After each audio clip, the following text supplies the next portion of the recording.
analizat e mediave ndërkombëtare kanë qenë të vazhdueshme përgjatë 24 orëve të fundit pas një telefonate që Donald Trump zhvilloi me presidentin rus Vladimir Putin dhe ky fundit bisedoi ditën e sotme me presidentin iranian duke kërkuar atij që të qetësojë situatën në gjirin persik. Politico, por edhe mediat të tjera ndërkombëtare duke përfshirë NBC News apo të tjera raporte të cilat vinë nga mediat ndërkombëtare flasin se si Vladimir Putin mund të jetë fituesi më i madh i këtij konflikti. E gjitha kjo pasi me bllokimin e dërgimit të naftës iraniane, e cila përbën 13% të nevojave jetike të Kinës për hidrokarbure,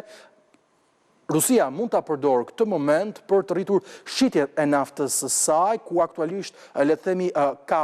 përmbushur 20% nevojave jetike të Kinës për hidrokarbure dhe kryesisht për naftë, tashmë mund të ketë një rritje të shitjes së naftës së saj, duke përdorur kështu edhe elementet e tregjeve ndërkombëtare me një rritje të çmimit dhe duke bërë kështu që Moska të ketë fitime më të mëdha, të cilat sigurisht mund t'i përdorë në makinerinë e saj të luftës kundër Ukrainës, duke zgjeruar kështu edhe operacionet ushtarake në Europën lindore. Ishte kjo një përmbledhje të gjitha zhvillimeve kryesore të ditës së sotme. Do të ndalemi mbrëmjen e sotme në program për diskutuar kërcënimin më të madh të ardhur nga Amerika me Donald Trump, i cili thotë se do të godas 20 herë më shumë, Pete Hegseth, i cili